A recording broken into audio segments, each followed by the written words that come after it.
Nós somos a Igreja Adventista Boa Semente, e desejamos que a paz do Senhor Jesus Cristo esteja com você.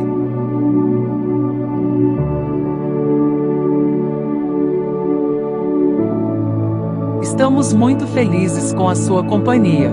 Aproveite para se inscrever em nosso canal, ativar o sininho para sempre ser avisado sobre novos conteúdos referente à nossa escola bíblica presencial, que acontece todos os sábados, às 9 horas da manhã. Estamos esperando por você. Olá, meus irmãos, que a paz do Senhor Jesus esteja sobre a vida de todos vocês.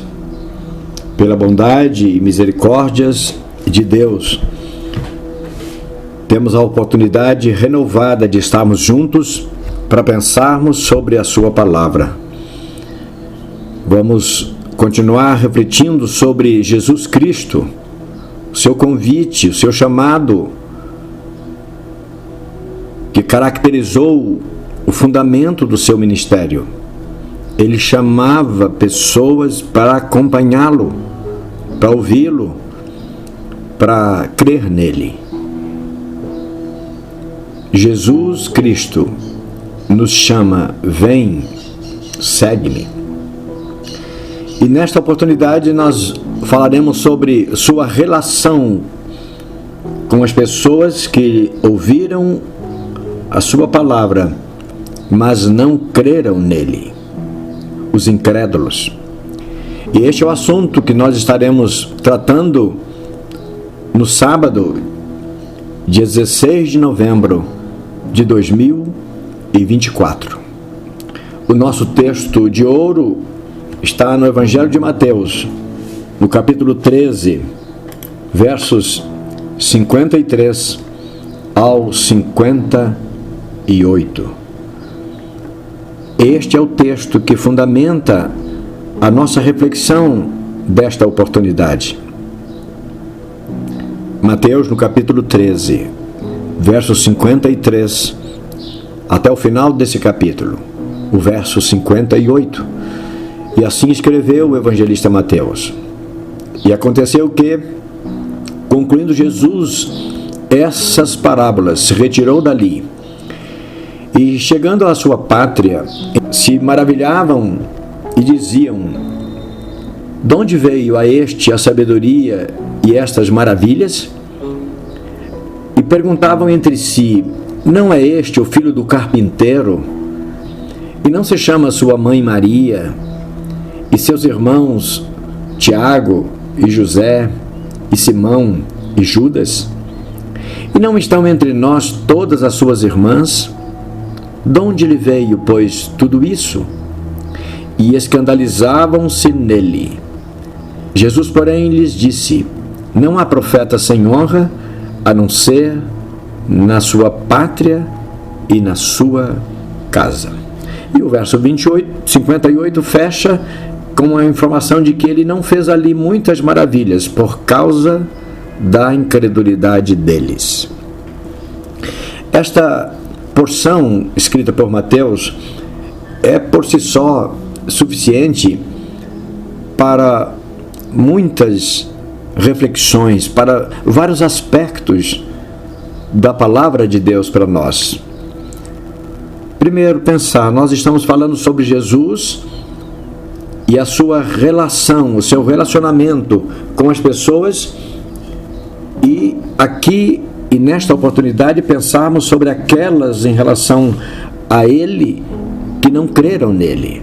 Aquelas pessoas que ouviram, viram, mas não creram. O texto de Mateus nos permite pensar assim: as pessoas são crédulas. Há poucos dias eu conversando com uma senhora, ela me disse: pastor, eu não consigo deixar os meus santos. Eles têm me ajudado tanto. E por santos, ela se referia aos santos que as pessoas evocam. São tantos, né? E ela me falou isso. Não consigo deixar a ideia de que esses santos não me apoiam, não estão comigo. E eu perguntei a ela, quem são esses santos? E ela me respondeu, sem saber muito bem construir a resposta, o argumento, mas disse, são as pessoas que já viveram e passaram pela vida e hoje elas me ajudam. Então veja só, é muito fácil crer nas pessoas, chamá-las de santos ou de santas, ter devoção para elas depois da vida delas. Mas presencialmente, enquanto ela está ali na nossa frente, do nosso lado, como é difícil acreditar nelas, como é difícil crer que elas estão falando conosco da parte de Deus, que elas estão a nos instruir debaixo da autoridade divina. Foi o que aconteceu aqui com Jesus, narrado por Mateus. Ele estava junto ao mar da Galileia, contou muitas parábolas, conversou com muita gente na beira-mar. Depois ele foi para casa, foi para a cidade, e lá na cidade ele entra na sinagoga, e ele fala de forma aberta, e as pessoas estavam ali, boquiabertas. Como ele sabe tudo isso? Ele fez alguns sinais, curou pessoas, libertou pessoas, e elas ainda continuavam boquiabertas e perguntando como ele faz isso, como ele aprendeu a fazer isso, com a autoridade de quem ele faz isso. E a despeito de toda aquela admiração, a maioria, a grande maioria das pessoas que o ouviam e viam as suas obras, não creu nele. A maioria não creu. É o que o evangelista Mateus está dizendo. E as pessoas ainda questionavam, escuta, ele não é o carpinteiro? Outros, ele não é o filho do carpinteiro? Ele não é o filho da Maria? Ele não é o irmão do Tiago, do José, do Simão, do Judas? Ele tem as suas irmãs também, elas transitam entre nós. Como ele pode ser uma pessoa tão preparada como ele se mostra ser? De onde lhe veio tudo isso? E o verso 57, Mateus relata, e escandalizavam-se nele.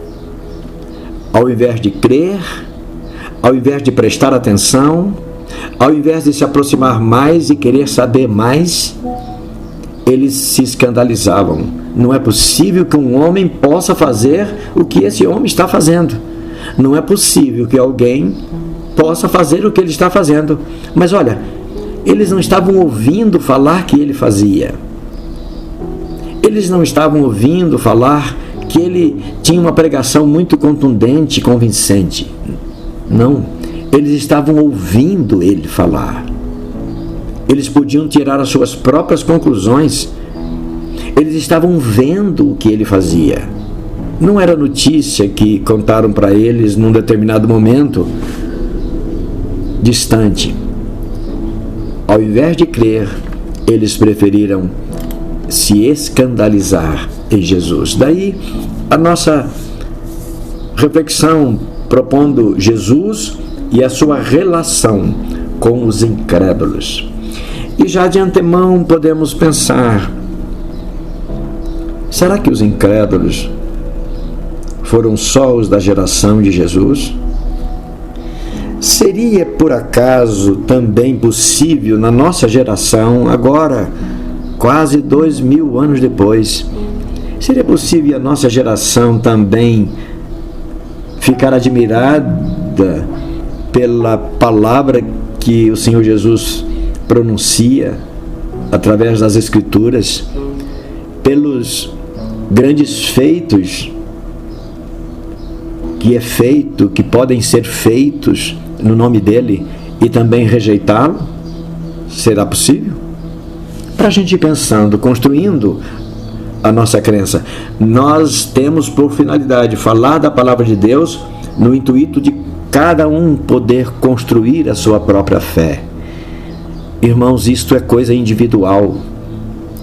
Nós não convencemos as pessoas. O próprio Jesus não convenceu as pessoas. As pessoas precisam abrirem-se para o Espírito Santo. E Ele é quem vai ajudá-las a compreender. Se entre nós tiver pessoas que não se abram para o Espírito Santo, elas podem se convencer da palavra que ouvem, se emocionar ao ver o que vejam, mas nem por isso vão crer. Pois bem, na introdução do roteiro proposto, vamos dizer que nós somos informados pela inspiração divina sobre a enorme dificuldade que tiveram os outros filhos de Jacó para conviverem com o irmão caçula, o José. Vamos abrir a nossa reflexão pensando no episódio que envolveu um garoto de 15, 16 anos, chamado José.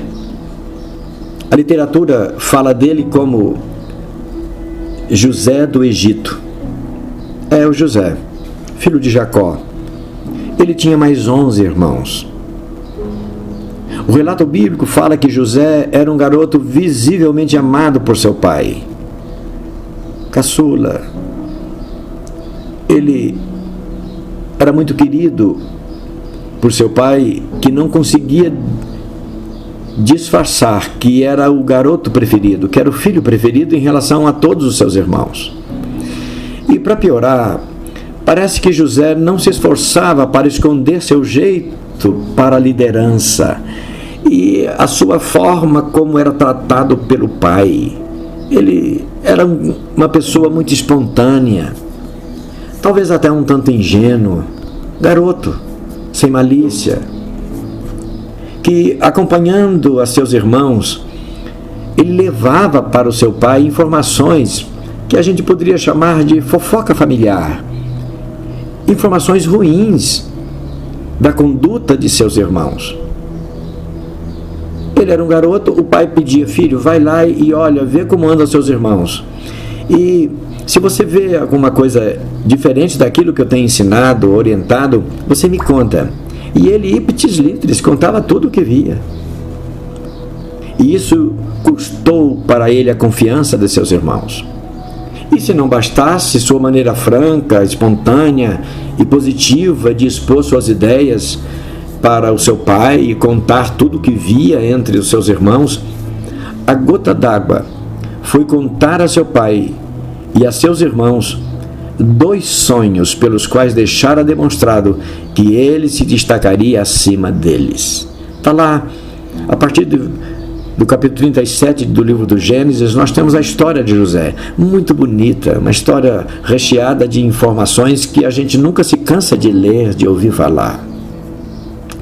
Tremenda, medonha, estúpida, mas de tanta graça no seu desfecho.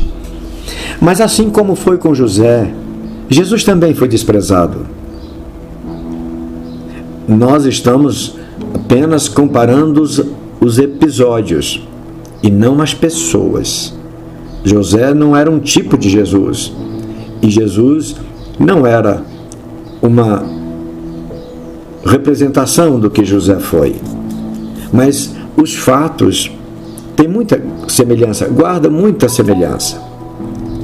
Porque Jesus também foi desprezado por muitos, a começar pelos da sua casa, seus irmãos, suas irmãs. E se não bastasse, ele foi rejeitado por uma geração inteira, a sua própria geração. Olha o que o evangelista Marcos escreve no capítulo 6 do evangelho que ele se propôs e escreveu. E partindo dali, falando de Jesus, chegou à sua terra, lá em Nazaré, e os seus discípulos o seguiram. E chegando o sábado, Jesus foi para a sinagoga e começou a ensiná-los ali.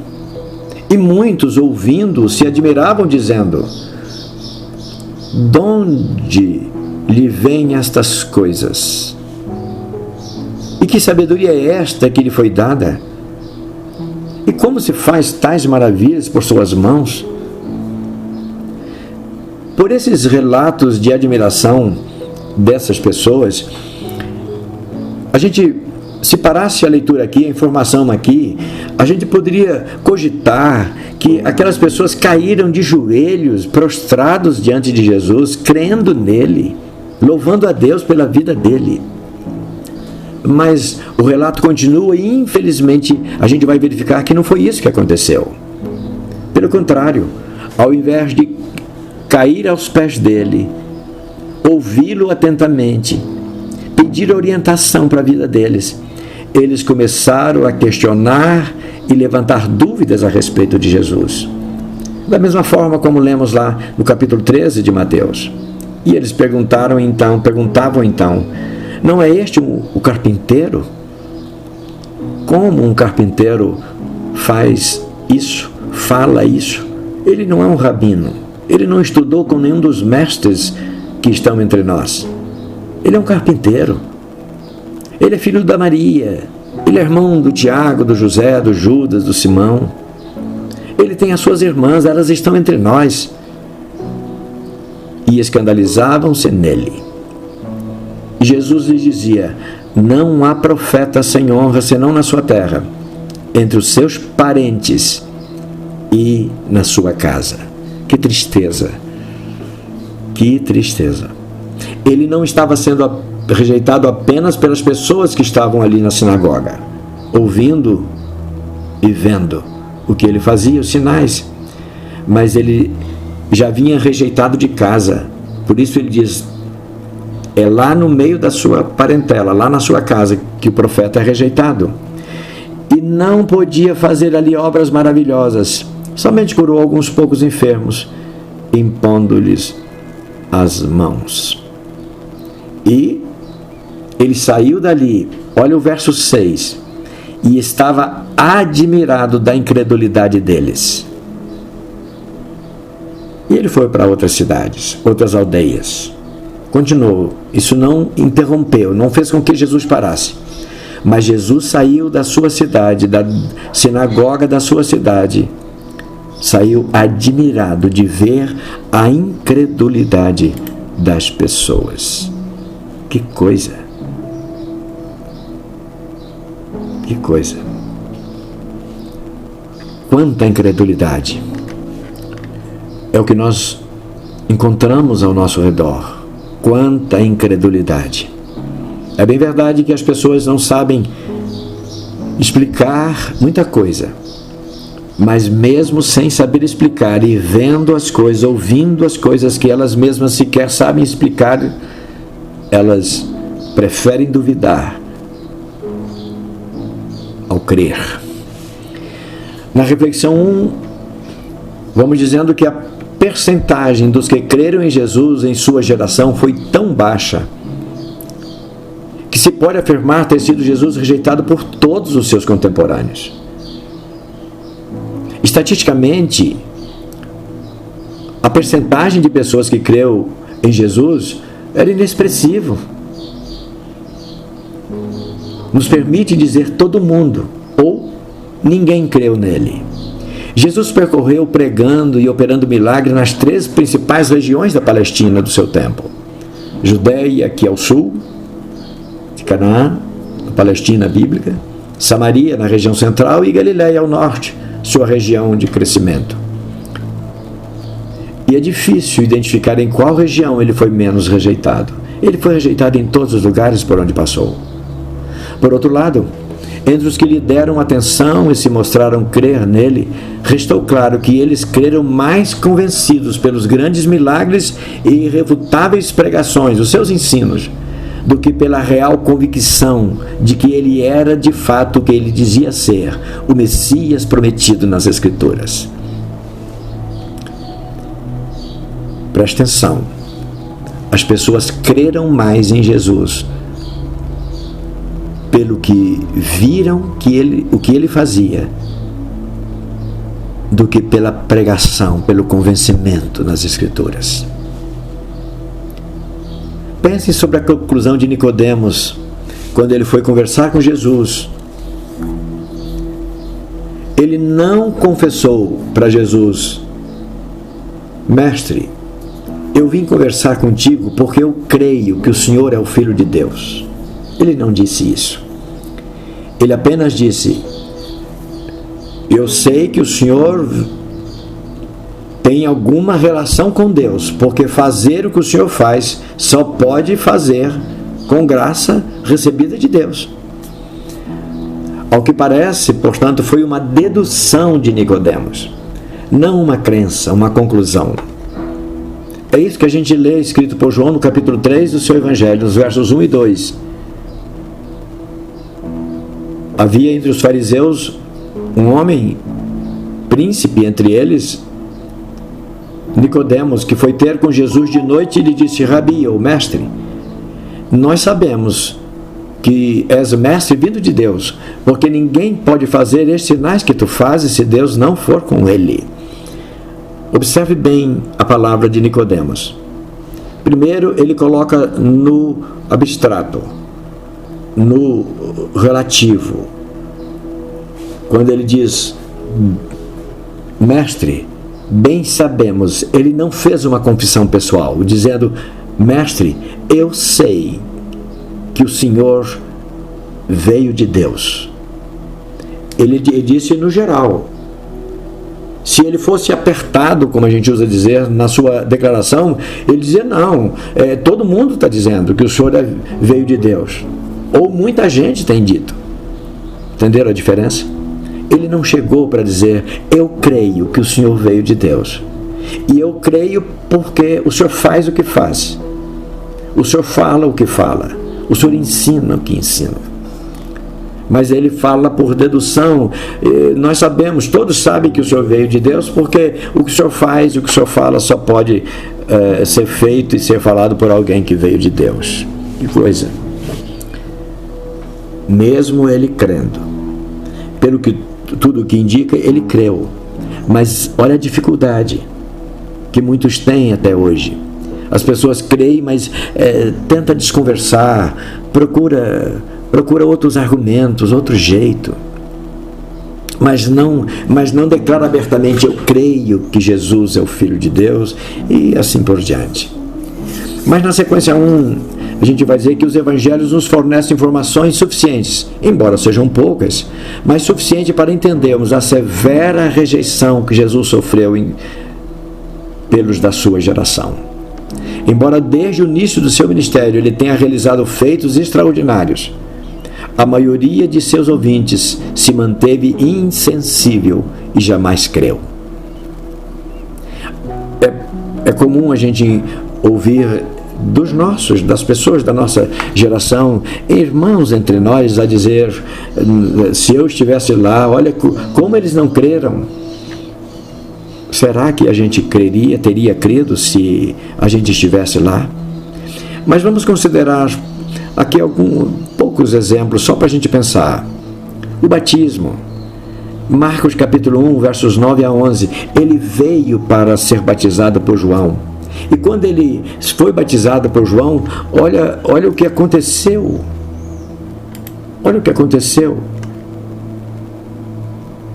Logo que ele saiu da água, fora visto os céus abertos e o Espírito Santo descendo como se fosse uma pomba sobre ele, e uma voz que eles apenas ouviram, a voz que dizia para ele: você é o meu filho amado, eu tenho muito prazer em você.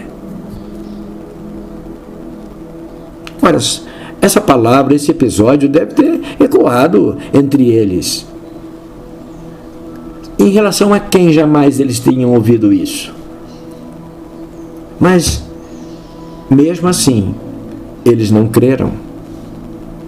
O evangelista João ainda relata no seu evangelho, no capítulo 2, o primeiro milagre de Jesus. Ele estava ali e as pessoas sabiam quem era ele. E num dado momento, a sua mãe se aproxima e diz: acabou o vinho. E a gente conhece o relato. Ele mandou que enchesse as talhas d'água e depois de agora pegue o vinho e sirva para as pessoas. Mas tinha sido posto água lá.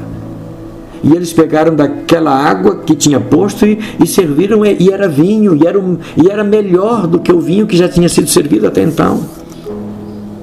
Eu creio que todos na festa ficaram sabendo. Mas não há relato sobre alguém crer nele. Creio que ele era alguém especial, vindo de Deus. Não creram. Pela passagem rápida de Jesus por Cafarnaum, o evangelista Mateus relata no capítulo 4, a partir do verso 12, Mateus relata que Jesus, quando ouviu que João estava preso, voltou para Galiléia e, deixando a sua cidade, Nazaré, foi para Cafarnaum, lá à beira do mar da Galiléia, e ele foi lá falar com aquelas pessoas, e o povo estava sentado, o povo estava ali, o povo estava a ouvi-lo, e ele dizia: arrependei-vos, porque é chegado a vocês o reino dos céus. Ele falava com as pessoas, sua pregação era convincente. Suas ações em Jerusalém, o centro do poder civil, jurídico, religioso e eclesiástico da nação dos judeus. Eles estavam ouvindo Jesus, mas nada daquilo foi suficiente para quebrar a incredulidade da sua geração. Pois bem, na reflexão 2, vamos pensar que o ocorrido com a maioria dos ouvintes de Jesus nos permite entender como funciona a mera manifestação da fé intelectual. Aquela que nasce na mente por variadas razões, inclusive aquela que nasce por falta de argumento para contestar. Muitos acabam se curvando ante a soberania da palavra do Senhor, mas apenas porque não tem argumento para se contradizer. A fé surgida por profunda confiança é diferente. A fé intelectual não traz benefício algum. Tiago escreve na sua carta dizendo: irmãos, o que aproveita se alguém dizer que tem fé e não tem obras? A fé intelectual é uma abertura, é uma porta que se abre, mas não é suficiente. Milhares de pessoas saíram da presença de Jesus convencidas da sua pregação e de que era verdade aquilo que ele anunciava pelos sinais que ele operava. Mas essas tantas milhares não creram nele como Salvador delas. Não se inclinaram diante dele. Na sequência 2, então a gente vai dizer que no Evangelho de João está dito que Jesus não confiava na crença, na fé de todos eles. João capítulo 2 e o verso 25, Jesus diz assim, aliás, o verso 24 ainda: mas o mesmo Jesus não confiava neles, porque a todos conhecia. Porque ele fala isso porque no verso 23, João disse que ele estando em Jerusalém pela época da Páscoa, muitos, vendo os sinais que ele fazia, creram no seu nome. Mas olha o que o verso 24 então diz: mas Jesus não confiava neles, Jesus não acreditava neles. Eles estavam crendo pelos grandes feitos de Jesus, eles não estavam convencidos pela fé em Jesus. E o verso 25 fecha dizendo, do capítulo 2 de João: e não necessitava de que alguém testificasse do homem, porque ele bem sabia o que havia no homem. Ou seja, ninguém precisava explicar que, olha, aqueles estão ali, mas eles estão falando que crê, mas na verdade eles não estão crendo de coração, e assim por diante. Porque ele sabia, ele continua sabendo, ele sabe daqueles que creem efetivamente nele e daqueles que apenas se convencem porque não tem como contestar aquilo que ele manifesta. É assim ainda hoje. E para a gente concluir, na reflexão 3, Não é difícil perceber que as pessoas sempre tiveram dificuldade para crer em Jesus. Aceitar suas graças, qualquer um aceita. Aceitar que Ele possa estender a mão e ajudar, todos aceitam. Mas abrir seu coração e se deixar levar pelo que Ele ensinou, isso é para poucos. É exatamente essa dificuldade que enfrentaram os poucos que se decidiam em crer em Jesus. Olha que o evangelista João, ainda no capítulo 7 do seu evangelho, ele nos revelou, versos 46 até o 48. Quando alguém manda alguns discípulos ouvir e sondar a pregação de Jesus, eles voltaram e diziam para aqueles que os mandaram ouvi-lo: nunca homem algum falou assim como ele. E então os seus superiores disseram: vocês também foram enganados? Olha, se alguma pessoa importante, se alguma figura ilustre entre nós creu nele. Continua sendo assim. O evangelho é loucura. Alguém já disse: o evangelho é o ópio das pessoas, da humanidade. Quer dizer, é a ilusão mental das pessoas. Quem crer em Jesus e se entrega a Ele vai experimentar o gozo de poder desfrutar da segurança que a sua palavra lhe proporciona. Já não é mais pelo que Ele fez, já não é mais pela pregação em si, mas é pela certeza: Jesus Cristo é realmente o Filho de Deus. Multidões não creram nele na sua geração.